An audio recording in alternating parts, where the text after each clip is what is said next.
Hello friends, मैं हूं शिवम सिंह राठौर। आप देख रहे हैं हमारा हिंदुस्तान। अगर आपको हमारी वीडियो पसंद आए तो लाइक करें, शेयर करें और सब्सक्राइब करें। आज हम बात करेंगे ऐसे धार्मिक स्थल की जो कई सालों से विवादों से घिरी हुई थी। कई राजनीतिक पार्टियां इसके नाम से अपना वोट बैंक मजबूत कर रही थीं। आज हम बात करेंगे अयोध्या नगरी की। अयोध्या का नाम सुनते ही हिंदुओं के चेहरे पे एक अलग सी मुस्कान आ जाती है।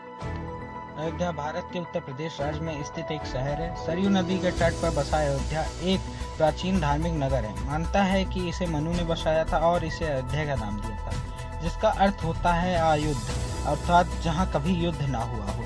अयोध्या हिंदुओं की प्राचीन और 7 पवित्र स्थलों में से एक है। इतिहास में अयोध्या कौशल राज की प्रारंभिक राजधानी थी। गौतम बुद्ध के समय में कौशल के 2 भाग हो गए, उत्तरी कौशल और दक्षिणी कौशल, जिसके बीच से सरयू नदी बहती थी। बुद्ध काल में ही अयोध्या के निकट एक नई बस्ती बसाई गई, जिसका नाम साकेत था। आइए ऐसे में जानते हैं अयोध्या का इतिहास। अयोध्या का विवादित स्थल पर सुप्रीम कोर्ट का फैसला आ गया था। अयोध्या का विवाद 5 सदियों से चला आ रहा है। विवाद तब से है जब से माना जाता है कि बाबर ने मंदिर तोड़वाकर मस्जिद का निर्माण कराया था। माना जाता है कि भगवान राम का जन्म अयोध्या में ही हुआ था। राम के पिता दशरथ का शासन यहाँ पे चलता था। अयोध्या के इसी स्थल पर एक मस्जिद बनवाई गई, जिसे हिंदू अपने आराध्य देव भगवान राम का जन्म स्थान मानते हैं। कहा जाता है कि मुगल राज बाबर के सेनापति मीर बाकी ने यहाँ पर मस्जिद बनवाई थी, जिसे बाबरी मस्जिद के नाम से जाना जाता है। बाबर 1526 ईस्वी में भारत आया। 1528 ईस्वी तक उसका साम्राज्य अयोध्या तक पहुँच गया। 1528 ईस्वी में बाबर ने राम जन्मभूमि पर मस्जिद बनवा दी। 1856 ईस्वी में हिंदू और मुसलमानों के बीच जमीन को लेकर पहली बार विवाद हुआ।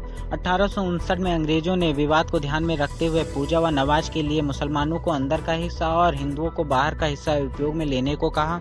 सन 1949 में अंदर के हिस्से में भगवान राम की मूर्ति रखी गई। तनाव को बढ़ता देखकर सरकार ने इसके गेट पे ताला लगा दिया। 6 दिसंबर 1992 को अयोध्या में बाबरी मस्जिद गिराई गई। परिणाम स्वरूप देशव्यापी दंगों में करीब 2000 लोगों की जान गई।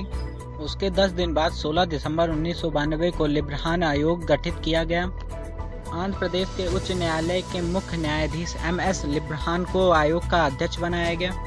लिब्रान आयोग को 16 मार्च 1993 को यानी 3 महीने में रिपोर्ट देने को कहा गया था, लेकिन आयोग की रिपोर्ट देने में 17 साल लग गए।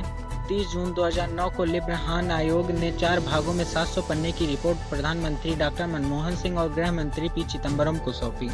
जांच आयोग का कार्यकाल 48 बार बढ़ाया गया। 31 मार्च 2009 को जांच आयोग का कार्यकाल समाप्त हुआ। उच्च न्यायालय ने 30 सितंबर 2010 को अपना फैसला सुनाया था और फैसला दिया कि अयोध्या की 2.77 एकड़ भूमि को 3 भागों में विभाजित किया जाएगा। 1/3 भाग रामलला को, 1/3 भाग सुन्नी वक्फ बोर्ड को और शेष बचा 1/3 भाग निर्मोही अखाड़ा को दिया।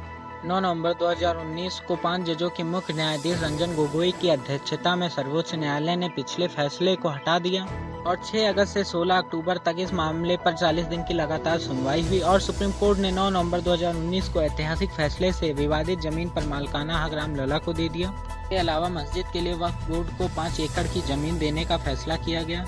5 अगस्त 2020 को राम जन्मभूमि पर प्रधानमंत्री नरेंद्र मोदी जी द्वारा राम मंदिर पर भूमि पूजन व शिलान्यास किया गया।